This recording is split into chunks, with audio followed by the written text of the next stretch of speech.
This is Echoes of War. Real stories. Forgotten heroes. The truth buried beneath the sands of Normandy. In the chaos of D-Day, one man's bullet changed history. June 6, 1944. Before the world even saw the dawn, the beaches of France trembled beneath the weight of destiny. The wind carried the cold breath of the Channel, and over the horizon, an armada unlike anything the world had ever witnessed moved through the darkness. 5,000 ships, tens of thousands of men, and a single purpose: to end the war. But within that storm of steel and courage there was one man, a figure whose name would never appear in the official reports, whose rifle was as silent as the grave, yet whose actions would alter the course of the invasion itself. His name was Thomas Becket, a marksman of the 101st Infantry Division. A man whose story was buried beneath the headlines of generals and battalions, lost among the numbers of the dead.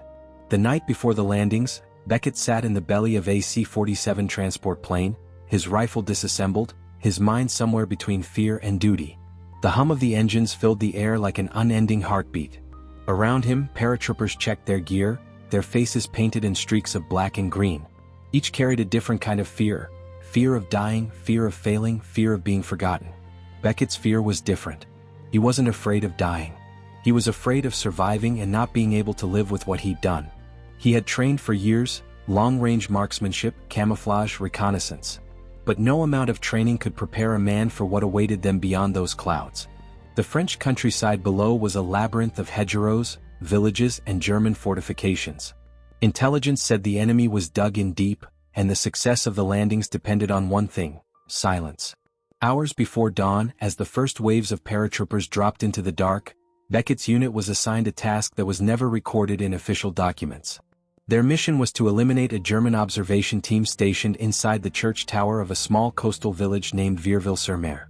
From that tower, enemy officers could call artillery strikes onto the beaches, and that meant death for thousands before they even reached the sand. Becket's rifle was a Springfield M1903A4, worn, reliable, and already scarred by years of use. It wasn't the weapon that made him deadly. It was his stillness. He could stay motionless for hours, breathing in rhythm with the earth itself. As his plane approached the drop zone, tracer fire cut through the clouds like red lightning. The pilot shouted over the roar of the engines: "Jump! Jump!" The men hurled themselves into the void. Becket followed. The air was a chaos of wind and bullets. Parachutes bloomed like ghostly flowers against the darkness. Below him, Normandy burned. Fields were on fire and anti-aircraft shells burst like orange stars. The earth was coming alive, screaming, exploding, dying. When Becket hit the ground, the world was soundless for a moment, just his own heartbeat pounding in his chest. He cut his chute, checked his weapon, and began to move. The night smelled of smoke and soil. Somewhere in the distance, a cow screamed, the kind of sound that tells you war doesn't just kill men. It kills everything it touches. He made contact with two men from his platoon, Corporal Jenkins and Private Lewis, both disoriented but alive. They gathered beneath a line of hedges, using a flickering compass light to reorient themselves. The plan was simple: reach the church before dawn, take out the observers, and signal the beach for the next phase of the invasion. Simple but impossible. The path ahead was a maze of hedgerows and farm roads. German patrols moved like shadows, their boots crunching over gravel and broken glass. Every sound felt amplified. A twig snapping could mean death. Becket moved slow, rifle raised, eyes scanning the darkness. By 0400 hours they reached the outskirts of Vierville. The village was silent except for the low thrum of artillery in the distance. Becket raised his binoculars. The church tower loomed over the rooftops like a black finger pointing at heaven. In its window, a flicker of light, a signal lamp. The enemy was awake. Jenkins whispered, "How many do you think?" Becket didn't answer. He didn't need to. His eyes had already measured the distance, the wind, the time. A sniper doesn't count men. He counts breaths. They crawled through the gardens and rubble until they reached the cemetery wall at the edge of town. The stones were cold and slick with dew. Becket rested his rifle on the top of a broken grave and looked through the scope. Inside the tower, he saw three silhouettes: one with binoculars, another with a radio headset, and one holding what looked like a flare gun. He exhaled slowly. The crosshair steadied. A gust of wind passed through the cemetery, carrying with it the faint smell of the sea. He waited for it to die down. And then he squeezed the trigger. The first shot cracked the silence of the village like the sound of fate itself. The observer fell backward, the binoculars clattering against stone. The second shot, Another body slumped. The third, chaos in the tower. But then came the return fire. Muzzle flashes lit the windows. Bullets struck the stone around Beckett's position. Jenkins shouted for cover, dragging Lewis behind a tombstone. Beckett rolled, reloaded, and fired again. It was over in less than a minute. The church bell swayed, half shattered by gunfire, ringing a single haunting note that echoed across the village. Then came the silence again, the kind that follows violence, where even the birds forget to sing. From the beach, the first Allied shells began to fall. The invasion had begun. But Beckett's mission wasn't over. His radio was dead, his signal flares soaked. He had to reach higher ground and confirm the objective manually. He moved through the narrow streets, past shattered doors and burning carts. The town was waking up. German soldiers shouting, boots pounding on cobblestone.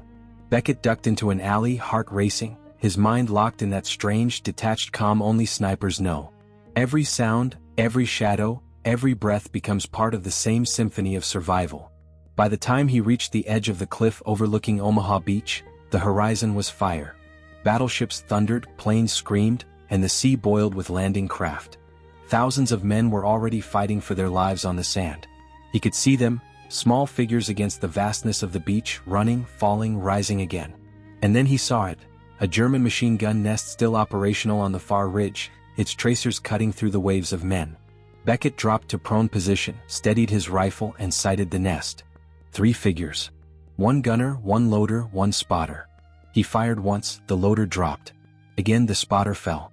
The gunner turned, eyes wide, looking for death he couldn't see. Beckett's third bullet found him. The machine gun went silent. And for a few brief seconds, men on the beach began to advance. He exhaled. For that moment he believed his work was done. But destiny wasn't finished with him. The morning of June 6, 1944 broke beneath a sky that seemed to hold its breath. The sea raged with metal, battleships, landing craft, and bombers painting the horizon with chaos. But high above Omaha Beach, hidden in the cold stone ridges of Point du Hoc, a single rifle waited. It was a Carabiner 98K, perfectly cleaned, its scope fogged slightly by the morning mist. Its owner, Oberstfreiter Wilhelm Koenig, breathed slowly, his heartbeat sinking with the distant thunder of artillery. He wasn't a monster. He wasn't a hero. He was simply a man, obeying orders he no longer believed in. Below him the sea turned red. Thousands of American soldiers pushed forward through the gunfire, crawling, bleeding, falling, yet still moving. And among them, somewhere in that chaos, was Private First Class Richard Hale, the man whose fate would soon intertwine with Koenig's forever. Koenig's orders were clear. No one reaches the top of the cliffs. If they do, make sure they don't come back down. He had 20 rounds. 20 chances to alter the tide of invasion. Through his scope, he could see the landing craft open like jaws, releasing waves of men into a storm of bullets. He saw courage, raw, desperate, unstoppable courage, and for a brief second he hesitated. His finger trembled. The first shot rang out. Down below, Richard Hale pressed his face into the wet sand. The bullet had missed him by inches. He didn't know it yet, but that sound, that single haunting echo, would follow him for the rest of his life. He looked up toward the cliffs. Something about the way the bullets were hitting, precise, measured, patient, felt different. "This isn't random fire," Hale muttered. "Someone up there's watching us." His commander shouted orders drowned by explosions. All Hale could hear was the faint metallic click echoing from the rocks above. The sniper had chosen him. For Koenig, each shot was a ritual. Inhale. Exhale. Steady. He wasn't fighting soldiers, he was fighting time itself, trying to slow the inevitable. He knew Germany was losing. He knew the Reich's promises were crumbling. But he also knew that if he didn't fight, someone else would take his place, someone worse. As he reloaded, he glanced at a photo tucked inside his jacket. A woman and a newborn. He hadn't seen them in 3 years. He whispered something under his breath, a name, maybe a prayer, before looking back through the scope. Below, Hale and his squad finally reached the base of the cliffs. Bullets ricocheted off the stone, chipping away at their cover. "Sniper! Top ridge!" Hale yelled. But there was no way to see him. The German was invisible, part of the mountain itself. "Someone's got to take him out," one of the sergeants said. Hale checked his rifle, a Springfield M1903 fitted with a scope. He wasn't a sniper, not officially.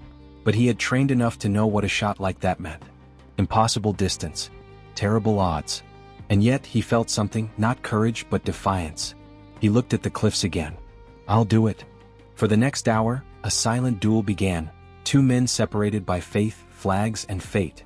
Hale crawled through mud and bodies, inching closer every minute, marking each crater as a step toward the unseen enemy. Koenig moved positions after every shot, never staying still long enough to be tracked. Their world shrank to breath and trigger, to sound and silence. Each was trying to read the other, not through words but through instinct. At one point, Hale fired at a glint he thought was the sniper's scope. The bullet struck stone. Dust filled the air. Koenig didn't move, he simply smiled, the kind of smile that hides exhaustion and acceptance. He whispered, "You're learning?" When the fog began to roll in from the sea, the battlefield seemed to disappear. Screams, explosions, and waves merged into a haunting symphony of chaos. Through the mist, Koenig caught a glimpse, a faint movement below. He raised his rifle one last time. But something stopped him. A sudden thought, or maybe guilt. What if this boy was like him? Just another man doing what he was told? For the first time that day, Wilhelm Koenig lowered his rifle. At that exact moment, Hale pulled the trigger. The shot cracked through the mist. For a heartbeat, silence. Then, the echo faded into the wind. Hale didn't know if he'd hit him. He didn't even know if he'd survived. All he knew was that the cliffs were silent now, and the men could finally move forward. As he climbed toward the ridge, through smoke and stone, a strange feeling took over him. He wasn't sure if he'd killed a man, or spared him. When he reached the top, Hale found the sniper's nest. Empty. A single bullet lay beside the rifle, unfired. And under it, a small photograph of a woman and a child. The ocean wind carried the sound of distant explosions, but Hale didn't hear them anymore. He stood there, holding the photo, realizing that the man he thought was his enemy was just another human being trapped by war. He placed the picture back down and whispered, "Rest easy, whoever you were." That was the moment Richard Hale became something else. Not just a soldier but a witness to the cost of duty, of faith, of orders followed too far. And though D-Day was far from over, something in him had already changed forever. The sniper's shadow had faded, but his story had just begun. The smoke was beginning to settle, but the air was still thick, heavy with salt, blood, and fear. Hale pressed his back against the cliff wall, staring at the rope line trembling above him. The order was clear: get to the top. Secure the ridge. But all he could think about was that empty nest, that photograph. He could still feel the warmth of the bullet casing he had picked up, the one beside the sniper's rifle. It hadn't been fired. The man could have killed him, but didn't. Somewhere inside, that thought started to burn. The climb began. The ropes were slick with seawater and sand. Below, the surf roared as men shouted orders and prayers. Hale's hands bled, his boots slipping against the rock. Every few meters he'd look up, half expecting another shot from above. But the cliffs were silent. Then a faint echo, not a gunshot but something heavier. An explosion. The top of the ridge flashed with orange light. Koenig wasn't gone. He was fighting again. High above, Koenig dragged himself through the rubble of a collapsed bunker. Dust choked his lungs, his ears ringing from the blast. He had been thrown by the impact of an Allied shell that struck just meters away. His rifle was bent. The scope cracked. He ran his thumb over the shattered glass, feeling the sharp edge cut into his skin. It didn't matter. He still had his pistol, and the last bullet he had refused to fire. He looked toward the cliff's edge, where ropes now dangled like veins, men climbing, slow but steady. The invasion hadn't stopped. It never would. Down below, Hale reached halfway up the cliff. His squad was spread thin, climbing alongside him. "Keep moving. Don't look down," shouted Sergeant Willis. The wind whipped across Hale's face, carrying the smell of burning oil and gunpowder. He tried to focus, one hand after the other. But his mind was racing. Why didn't the sniper shoot me? Why leave the rifle? Every question pulled him further into a fog of confusion and guilt. He wasn't just climbing toward the top of a battlefield. He was climbing toward an answer he didn't want to find. Koenig crouched behind a fallen gun emplacement, watching the ropes sway in the wind. Through the haze he could see silhouettes, soldiers nearing the ridge. He knew he couldn't hold them off alone. He checked his watch. 9:17. The battle had raged for over 3 hours. He thought of retreating, but retreat meant surrender and surrender meant shame. He'd been told since training that shame was worse than death. But now, as the beach below filled with the wounded and the dying, those words meant nothing. The only sound was the ocean, endless, indifferent. Hale reached the final stretch. His arms burned. His vision blurred. The cliffs seemed alive, shaking with every explosion, rumbling with the distant growl of tanks being unloaded on the beach. When he finally pulled himself over the edge, he lay flat against the dirt, gasping. The sky above was black with smoke. But for the first time all morning he could see the horizon, the armada stretching as far as the eye could see. Freedom paid for in fire. Then movement. A figure darting between the broken concrete of a gun post. Hale raised his rifle. His heart froze. That silhouette, tall, limping, clutching a pistol. It had to be him. The sniper. Hale steadied his aim, but his hands were shaking. He whispered to himself, "You should have killed me when you had the chance." But again that hesitation, the same that haunted Koenig hours before, held him still. He didn't want revenge. He wanted understanding. Koenig spotted him. Their eyes met for the first time, two men who had already fought an invisible war between them. Neither spoke. Neither moved. The world around them roared, but in that instant there was only silence. Hale could see that the sniper was injured. Blood on his arm. A gash across his face. Koenig could see that Hale was just a boy, barely 20. Something passed between them, not mercy, not forgiveness, just recognition. Then a mortar shell exploded nearby. The blast threw Hale backward. When he opened his eyes again, the sniper was gone. Only the echo of the wind remained. He crawled toward where Koenig had been. There were tracks in the dirt, heavy, uneven, leading toward the ruins of another bunker. Hale followed them. And with each step, the line between enemy and man blurred even more. He wasn't chasing a soldier anymore. He was chasing a ghost. The world outside had turned into thunder. The cliffs shook with the rhythm of distant artillery, a heartbeat of war pounding through the earth itself. Hale crouched near the entrance of the concrete bunker, his breath shallow, his rifle trembling slightly in his hands. The air that poured from the narrow doorway was cold, unnaturally cold, and reeked of burnt oil, damp metal, and something else, something human. He paused. The ocean roared behind him, the cries of the wounded fading beneath the crash of waves.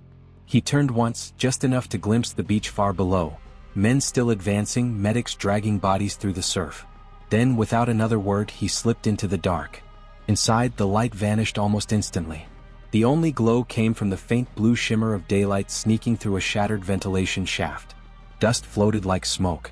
His boots splashed softly in shallow puddles on the concrete floor. Every sound was amplified, his own breathing, the faint creak of his gear, the metallic echo of water dripping somewhere deeper within. He switched on his flashlight. A narrow corridor stretched ahead, its walls scarred by shrapnel, blackened by soot. German signs still hung crookedly on the walls. Achtung! Munitions lager, warning of munitions storage ahead. He advanced, slow and deliberate, his rifle pointed forward. The further he went, the more it felt like descending into the belly of some ancient beast. The world outside, the invasion, the chaos, the sky filled with fire, it all felt distant now. The bunker swallowed it whole. Halfway through the corridor, Hale spotted movement, just a flicker, and froze. The beam of his flashlight quivered across the walls until it stopped on a corner where a shadow had shifted. He crouched, steadying his breathing, finger tightening on the trigger. But it wasn't Koenig. It was a helmet, German issue, lying on the floor beside a rusted rifle. Next to it, a blood trail. Fresh. He followed it carefully, his boots brushing against spent shells and torn maps scattered across the ground. Each drop of blood led deeper into the dark. The passage widened into a room. Inside were the remnants of chaos, overturned tables, papers burned at the edges, typewriters smashed. On one wall, a large map of Normandy, with markings in red pencil tracing the beaches and the Allied landing routes. Pinned beside it were photographs, aerial reconnaissance shots, lists of coordinates, and a single black and white portrait of a young man in uniform. Hale stepped closer, scanning the image. He recognized him. It was Koenig, younger, clean-shaven, eyes sharp and calm. Beneath the photo, handwritten in German, were two words, für Vater, for father. Hale's jaw tightened. The air felt heavier. He tore his gaze from the photo and continued toward another door, half blown, its hinges hanging. Beyond it, the sound of something shifting echoed faintly. A soft scraping. Metal against concrete. He raised his weapon again. "Come out with your hands up." Hale's voice cracked through the corridor, the English harsh against the silence. No reply. Only the faint hum of wind seeping through the bunker's cracks. He stepped through the doorway. The next chamber was smaller, cramped, with a low ceiling and walls lined with ammunition crates. In the center, a lantern flickered, casting ghostly shadows that danced across the walls. And beside it, Movement again. A figure slumped against the wall, one arm hanging limply, breathing shallow. Hale aimed, then hesitated. The man wasn't holding a weapon. He was young, maybe even younger than Hale, dressed in a tattered Wehrmacht uniform. A medic armband stained with blood. The soldier looked up weakly, eyes wide with fear. Nick Skiason, please, don't shoot." Hale froze. He lowered the rifle slightly, still cautious. The boy couldn't have been more than 17. "What happened here?"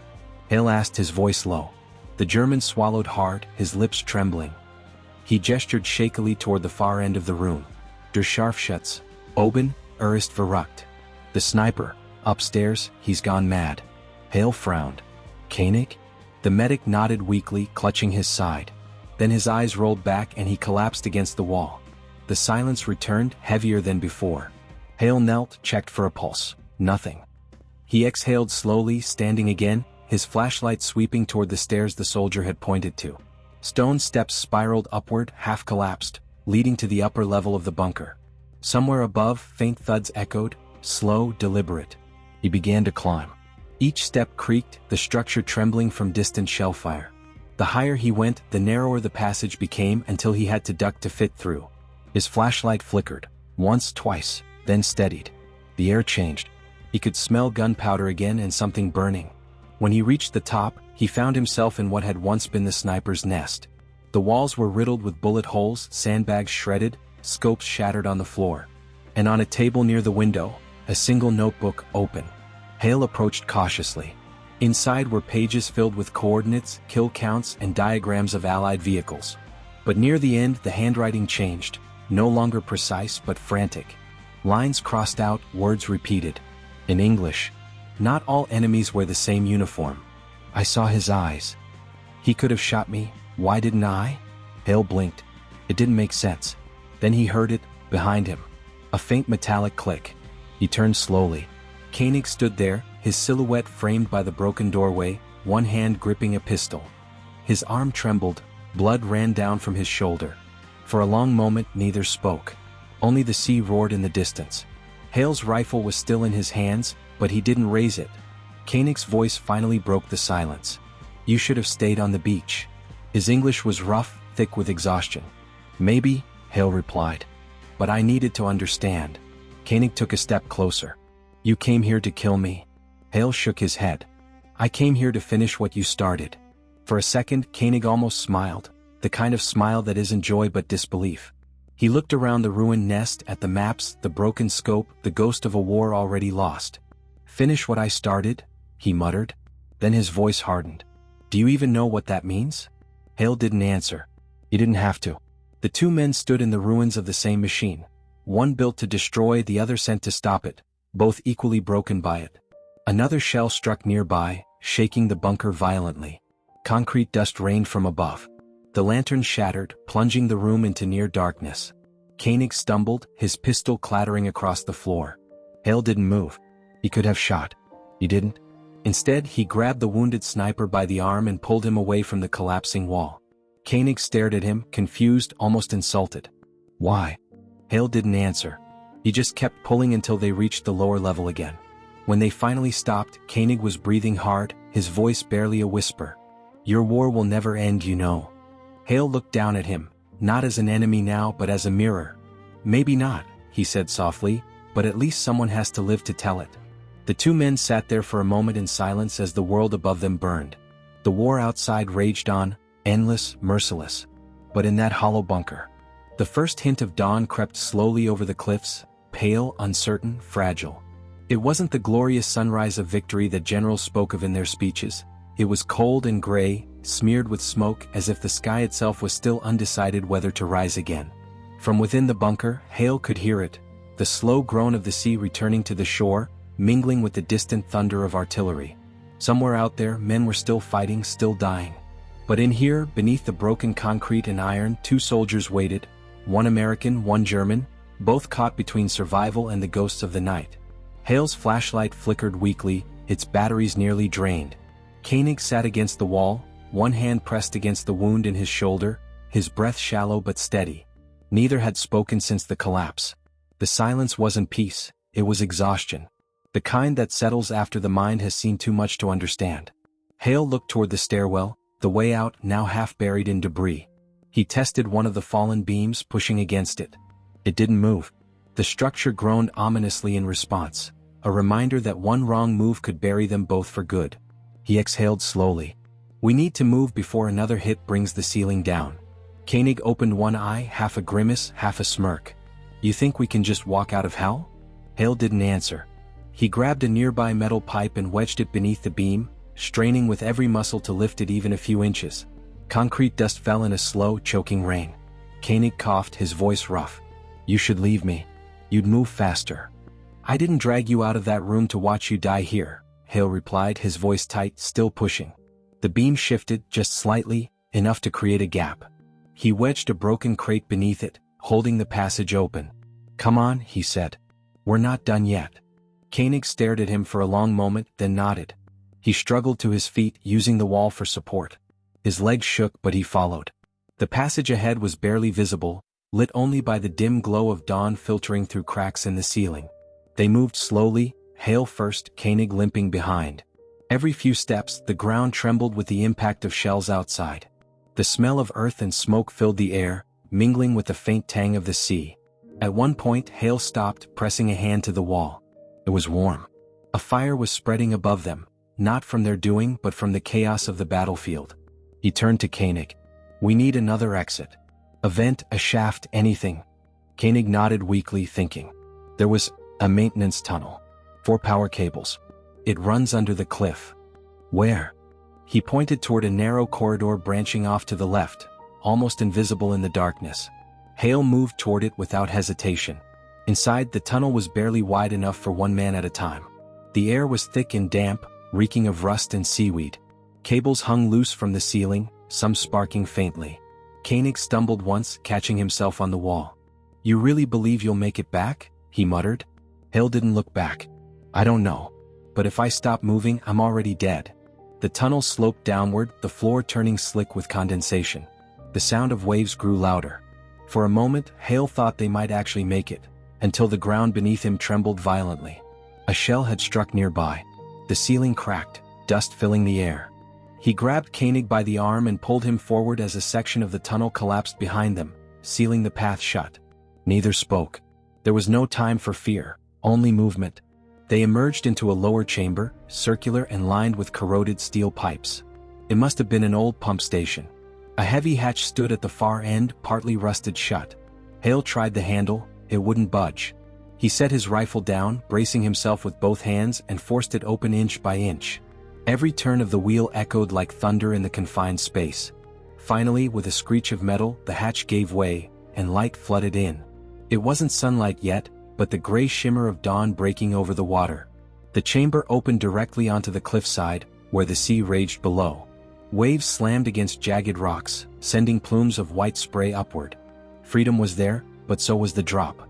Koenig staggered to the edge, clutching the wall for balance. This is it? He asked, his voice weak but steady. Hale nodded. Down there's the shoreline. If we can make it down, we can reach the Allied perimeter. Koenig looked down at the crashing waves, then back at Hale. You're insane. Maybe, Hale said, almost smiling.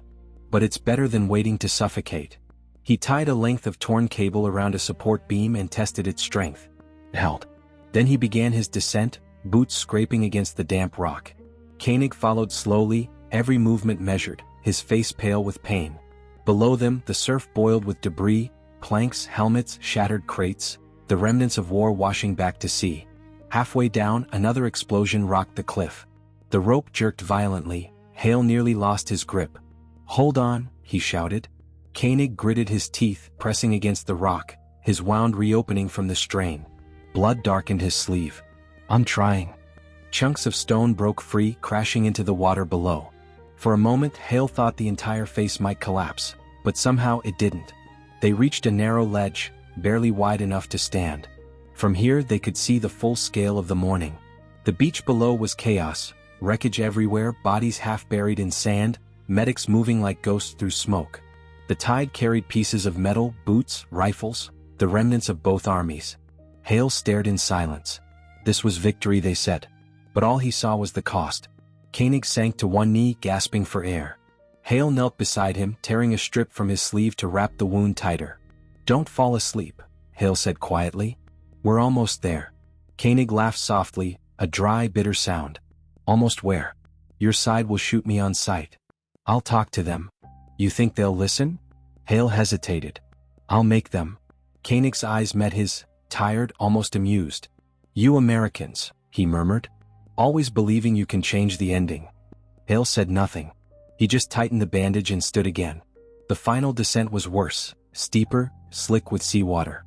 Hale went first, guiding Koenig step by step, until their boots finally touched sand. The wind hit them immediately, sharp, salty, alive. They were out. Not free but out. Behind them, the cliffs still burned, smoke curling upward like the breath of a dying monster. Before them stretched the beach, miles of shattered silence, dotted with the dead and the living alike. For a moment neither moved. Then Hale spotted movement ahead, Allied soldiers emerging from the haze, rifles raised. He lifted his hands slowly. "Don't shoot," he called out. "We've got a wounded prisoner." The soldiers hesitated, aiming between the two figures, unable to tell friend from foe in the dim light. "Identify yourself," one shouted. "Hale?" "Sergeant Hale, 3rd Infantry." Pause. Then a voice replied, "Advance slowly." They crossed the final stretch of sand, each step heavier than the last. When they reached the Allied line, medics rushed forward, pulling Koenig onto a stretcher. The air inside the holding tent was colder than outside. 2 lamps buzzed faintly, hanging from frayed cords, casting long, trembling shadows across the damp canvas walls. In the center stood a wooden table with 2 metal chairs, one for the interrogator, one for the captive. Sergeant Hale paused at the entrance, the mud still wet on his boots. Major Otto Weiss sat quietly, hands cuffed, his uniform stained but neatly buttoned. His expression was calm, too calm for a man surrounded by enemies. He looked up as Hale stepped in, his blue eyes flickering in the dim light. For a moment neither spoke. The rain whispered against the canvas. Finally Hale sat down and said, "They told me to ask questions." Weiss tilted his head slightly. "Then ask them." There was no sarcasm in his voice, only exhaustion. Hale placed a folder on the table but didn't open it. "They want locations. Command posts, artillery nests, troop movements. You know what they want." Weiss's lips curved in a faint, bitter smile. "And you think I would give that to them?" "I think you might," Hale said softly, "because I told them you're not like the rest." Weiss looked away. "Not like the rest. That's what they all say before the bullets start flying again." The silence that followed was heavy, thick with everything unsaid. Hale felt the weight of his orders pressing against the memory of the bunker. The shared panic, the dirt under their nails, the echo of explosions overhead. There had been no uniforms then, no sides. Only survival. Now, under the pale lamp, the war returned between them like a wall of smoke. Hale opened the folder, scanning the papers just to give his shaking hands something to do. "You said you were from Dresden," he said after a moment. "You had a wife." Weiss's eyes flicked up, sharp, wary. "I told you that in confidence." "I know," Hale said. "But they need to understand you. They need to know you're human, not—" He stopped himself. The word enemy felt wrong. Weiss studied him for a long moment. "You are a good man, Sergeant Hale," he said finally, "but you are still a soldier. And soldiers serve lies when the truth doesn't fit the uniform." Hale swallowed hard. "And what truth is that, Major?" "That all of this," Weiss gestured faintly around them, "is built on men like you and me pretending there is glory in killing strangers." Hale looked down. His knuckles were white against the table. "If I go back out there and I don't shoot, I die." Weiss leaned forward, voice quiet, almost fatherly. "Yes, that is the trap. You must shoot or die. And still, somehow both choices make you less alive." The lamps flickered. Outside, a truck engine rumbled past. The sound faded, leaving only the faint crackle of distant artillery, a reminder that war hadn't paused for their conversation. Then Hale said, "They'll send you to London. Interrogations. Maybe worse. If you talk to me now, I can make it easier." Weiss looked at him with something like pity. "You think you can save me?" "I owe you that much," Hale whispered. Weiss's eyes softened. For the first time his voice trembled. "Do not owe me anything. You spared me too. That makes us even." The words hung in the air. Hale leaned back, exhaling. He could feel the weight of the captain's expectations, the moral pressure to break this man for information. But every question that formed in his mind died before it reached his tongue. The war outside demanded obedience. Yet the silence here demanded humanity. Finally, Weiss spoke again, his tone quieter, almost confessional. "Do you know what I was ordered to do that morning before you came?" Hale looked up, alert. "What?" "To destroy the maps," Weiss said. "All the defenses, the positions. The orders came too late." I hesitated. I told myself it was because of confusion. But in truth, I wanted them to find us. I was tired, Hale. Tired of pretending that dying for a flag was living for a cause. Hale stared at him. The implications sank in slowly. Weiss had allowed the invasion to reach them faster. A silent act of rebellion. "Why are you telling me this?" "Because," Weiss said, "you are the only man who will believe it. And because I will not live long enough for anyone else to care." The lamps dimmed as the generator sputtered outside. For a moment, both men sat in near darkness. Hale felt something shift inside him. Not sympathy, but a deep, unnameable ache. "I can tell them," Hale said, "that you helped us, that you—" Weiss shook his head. "No, it would change nothing. Let them write their stories. Heroes and villains. Victories and numbers. History prefers its monsters simple." Hale clenched his fists. "You don't deserve to die as one." Weiss smiled faintly. "Neither did half the men buried on that beach." A gust of wind shook the tent. Somewhere outside, a door slammed. The spell broke. Hale rose slowly, the chair scraping the ground. He looked down at Weiss, this man who had once been his enemy, then his savior, now his prisoner. "Is there anything you want me to tell them?" Hale asked. Weiss met his eyes for the last time. "Tell them I was tired of war. That's all." Hale hesitated, then turned toward the flap. As he stepped into the rain-soaked morning, he could hear the guards moving in. Orders shouted. Boots against mud. When he looked back, the tent was empty. Weiss had been taken. The gray sky opened over Normandy again, as if mourning silently. Hale walked toward the cliffs overlooking the sea, where smoke still lingered like ghosts. And in the wind, he thought he heard Weiss's voice again, a fading echo carried from the bunker to the sea. "Not as enemies, Hale, not as enemies." The air over Normandy was still thick with the smell of gunpowder and sea salt. 2 days had passed since the invasion, yet the horizon still trembled with distant thunder, not from storms but from the dying echoes of war. Smoke crawled across the hills where artillery had once screamed. The ground, still soaked in oil and blood, seemed to breathe like something alive. Hale walked alone along a dirt road carved by tanks, his boots sinking into the mud with each step. Around him, the remnants of the greatest invasion in history were scattered like discarded memories. Burned-out trucks, broken helmets, dog tags half buried in the earth. The cries and gunfire that once filled the air had been replaced by silence, the heavy kind that followed tragedy. The war was still going on, but D-Day was over. And somehow Hale had survived it. He'd been reassigned to a temporary base near Bayou, where soldiers were being regrouped and debriefed before being pushed further inland. The camp was chaos dressed as order. Rows of tents filled with maps, crates of ammunition, stacks of paperwork that turned horror into statistics. Every man had a number now, every death a line in a report. Hale had barely slept. The faces of the men from his unit, the ones who never made it off the beach, replayed endlessly in his mind. And then there was him, the enemy sniper. Weiss. He could still see that last image. Weiss's eyes staring through the smoke, calm, almost human, before Hale had made the decision no one expected, to spare him. The enemy had surrendered, and Hale had chosen mercy over orders. Now, he wasn't sure if that mercy had cost him everything. When the summons came for his debriefing, Hale entered the command tent expecting routine questions. Instead, he found a man waiting behind a table stacked with folders and coded telegrams. A British intelligence officer, neat uniform, polished boots, the kind of face carved from stone. "Corporal Hale," the man said without looking up. "Sit." Hale did. The room smelled of ink and tobacco. "You were attached to the 1st Canadian Parachute Battalion?" "Yes, sir." "You participated in operations near Sector Juno?" "Yes, sir." The officer finally looked at him, his eyes sharp. "Your report mentions a bunker.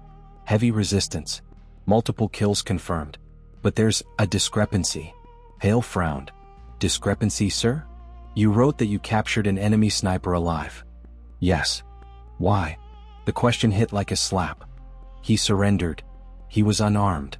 The officer's voice was calm. Too calm. "Your orders were to secure and neutralize enemy positions, not take prisoners."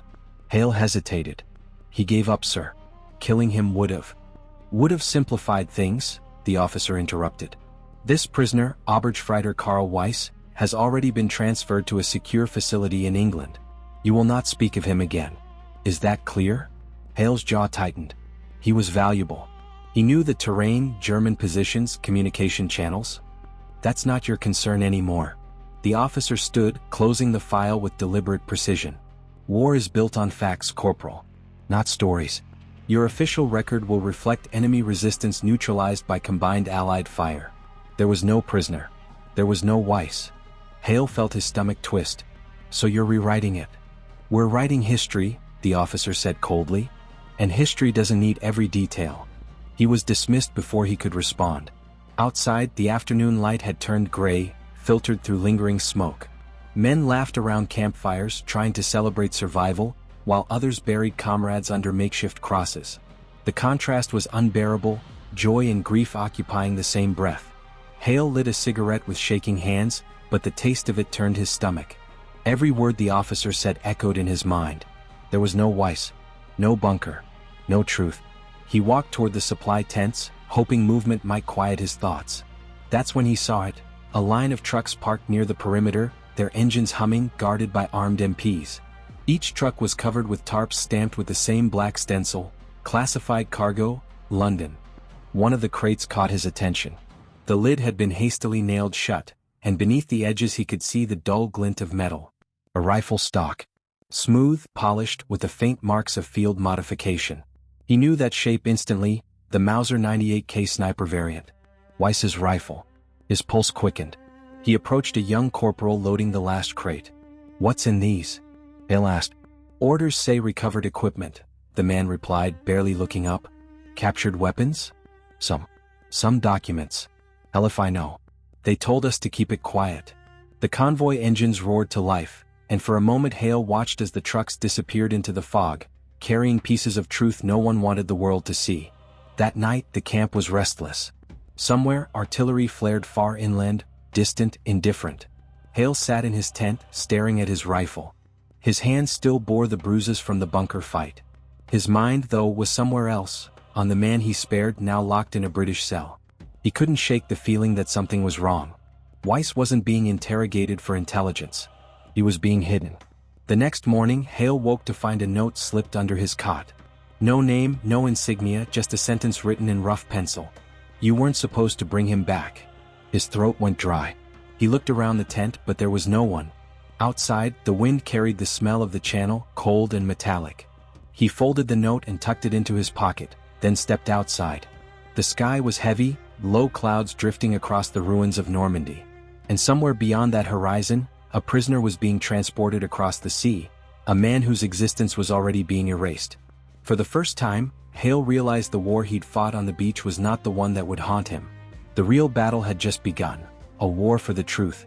He didn't yet know it, but in less than a week, his name too would vanish from the records. The rain hadn't stopped for 3 days. In London it didn't fall, it lingered. It clung to windows, seeped through stone, and whispered against the rooftops like a confession no one wanted to hear. Beneath the city, in a decommissioned tube station repurposed by the War Office, fluorescent lights hummed above a narrow corridor lined with steel doors. Each one had no number, no sign, just a small slit at eye level and the smell of rust and disinfectant. Room 12 was at the end of the hall. Inside, the man they called Weiss sat chained to a table, his face pale under the cold light. His uniform had been stripped of insignias, his rank erased. Only the faint impression of the Iron Cross on his collar remained, a ghost of loyalty. Across from him sat a British officer, Major Sterling, tall, composed, his posture immaculate. In front of him lay a file marked, Enemy Asset, Classified. He opened it slowly, letting silence fill the space between them. Name? Sterling asked. Weiss looked up. You already know my name. The officer didn't smile. Humor me. Karl Weiss. Oberstfreiter, 716th Infantry Division. Good, Sterling said softly. You still remember who you are. He turned a page. You were stationed near Bernay-sur-Mer. Sniper post designated Alpha 9. Your orders? To defend the coastal perimeter. Against? Weiss's eyes flickered. Everyone. Sterling leaned forward. You were captured by a Corporal Hale. Canadian paratrooper. Do you remember him? Weiss hesitated. Yes. He spared your life. Yes. Why? Weiss looked down at his hands, trembling, scarred, still marked with the burns of his rifle's barrel. Maybe he saw something in me. Maybe he didn't want to be a killer that day. Yet you had killed before. So had he. For a moment, silence hung in the air like fog. Sterling closed the file. You're not here for confession, Weiss. You're here because you were found with documents, coordinates, code fragments, references to something called Operation Glass Veil. Care to explain? Weiss blinked, confusion flickering across his face. Glass Veil? I've never heard of it. Sterling's gaze hardened. Then why were those codes in your bunker? I told your men, that bunker wasn't mine. It was already fortified when I got there. They sent me in 2 days before the invasion. Sterling stood and began to pace. Then whose bunker was it? Weiss's voice dropped. Yours. The words froze the air. Sterling stopped mid-step. What did you say? Weiss lifted his head. The equipment there, the radio, the encryption hardware, it wasn't Wehrmacht issue. It was British. Markings erased but not well enough. Someone was transmitting before I arrived. In English. Sterling's jaw tensed. He turned away, adjusting his gloves. Be careful what you imply, Sergeant. I'm implying nothing, Weiss said quietly. I'm just telling you what I saw. The lights flickered once, then stabilized. From beyond the door, faint voices echoed, clipped, official, low. 2 men in gray suits entered without knocking. They wore no insignia, no rank. One carried a small briefcase, the other a folder sealed with wax. Major Sterling, one of them said, You're relieved. Sterling's expression didn't change, but his silence was heavy. On whose authority? Directive 12B, Ministry of Defense. The major stepped back as they took his chair. The man with the briefcase set it on the table and opened it. Inside, a small reel-to-reel recorder and a syringe. Weiss's breathing quickened. What is this? New methods, the man said coldly. Less talk, more truth. He turned on the recorder. Its wheels began to spin, whispering like a heartbeat. Subject interrogation, June 14, 1944. Asset, Weiss Carl. Status, enemy operative. Procedure, accelerated memory extraction. The syringe gleamed under the light. Weiss pulled at his restraints. You can't. But the man had already plunged the needle into his arm. Within seconds, his body convulsed. His pupils dilated until his eyes looked almost black. He gasped, trembling as if his mind was being torn apart from the inside. The interrogator's voice remained calm. What is Glass Veil? Weiss screamed. I don't know. The recorder clicked softly, capturing every breath. Then, between spasms, Weiss muttered something, a phrase in German so faint it almost vanished. Nicht Schleier? Spiegel. The man leaned closer. What did you say? Weiss's head slumped forward. Not veil. Mirror. The second man wrote it down. Then, abruptly, he turned off the recorder. That's enough. The syringe had left Weiss shaking, half-conscious, sweat rolling down his neck. What did he mean by mirror? The first man asked. The other replied without hesitation. Doesn't matter. Send the tape upstairs. Wipe the subject. Weiss lifted his head, eyes glassy.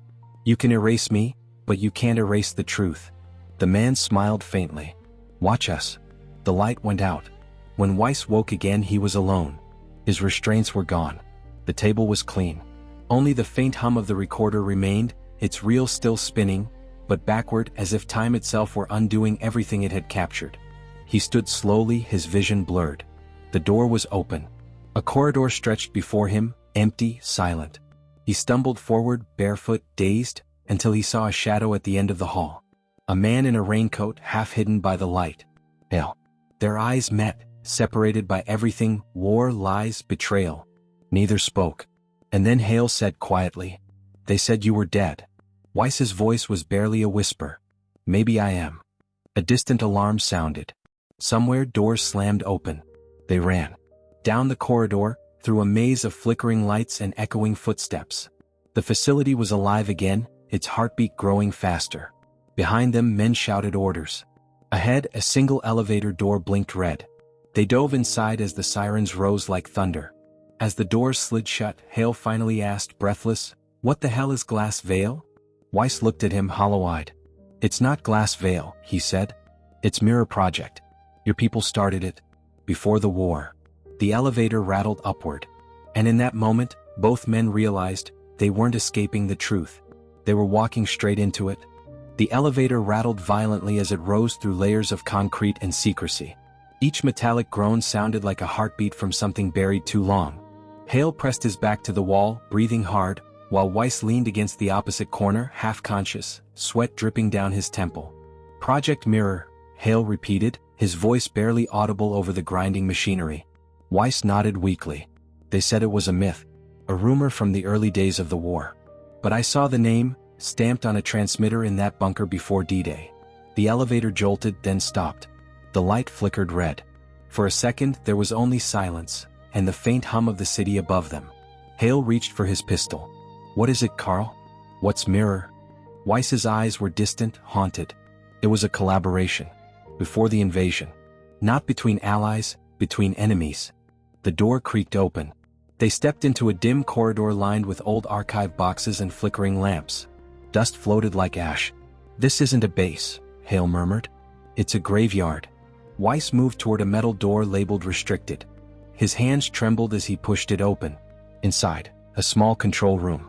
Maps covered the walls, Europe divided by red and blue lines. Cables ran across the floor to a series of humming machines, their dials still glowing faintly despite the power outage. On the table lay a folder, cracked, stained, marked with a simple emblem, a mirror fractured in half. Weiss opened it. Inside were black and white photos, British and German officers standing together, shaking hands, faces blurred. Below, typed in neat ink, "Project Mirror, Joint Communication Protocol, 1938. Objective, Predictive Conflict Simulation." Hale frowned. "What the hell is this?" Weiss flipped another page. "They built it to study human warfare patterns. Both sides contributed data, casualties, logistics, morale reports. It was supposed to simulate conflict to prevent real war." He looked up, his eyes burning. But it worked too well. The model predicted that peace would collapse unless war continued. So they made sure it did. Hale felt his throat tighten. "You're saying, they let it happen?" Weiss nodded. "They didn't just let it happen. They managed it." From behind them, a voice interrupted. "Impressive, isn't it?" Both turned. Major Sterling stood in the doorway, revolver in hand, coat drenched from the rain above. His expression was calm, almost apologetic. "I told them you'd find this room eventually," he said. "The truth always draws men like flies to a wound." Hale raised his weapon. "You used us. You used the war." Sterling's eyes softened. "Used? No. Preserved. Without conflict, nations rot. With it, they advance. The mirror proved that." Weiss took a step forward.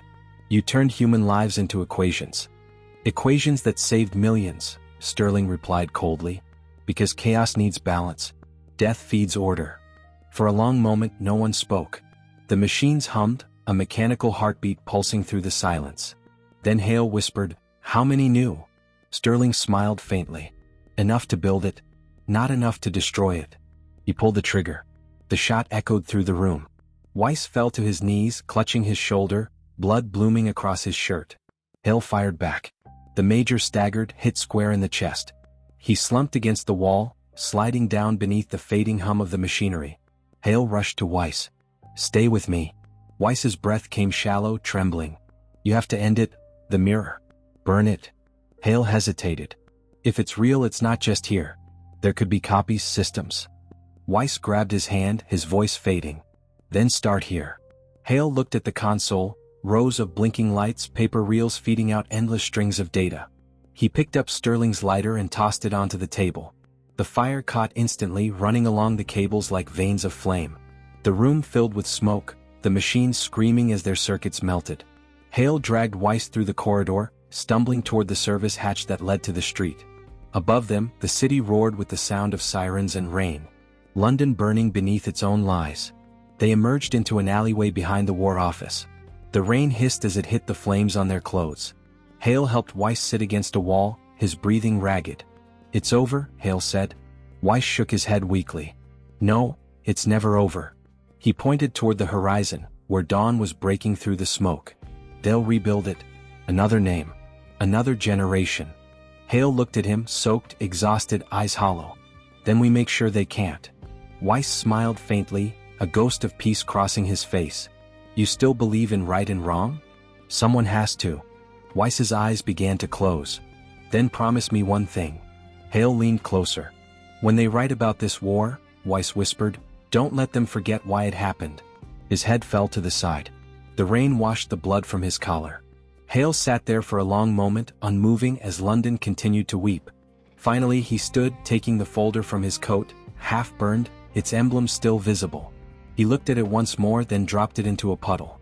The ink bled away, turning the water black. The sound of church bells echoed in the distance. D-Day had ended. But in some way it had never really ended at all. Because somewhere beneath the city, another machine had already begun to hum. Another mirror waiting to open its eyes. The camera of history pulled back slowly, from the alley to the street, to the gray skyline of a war-torn city that believed it was at peace.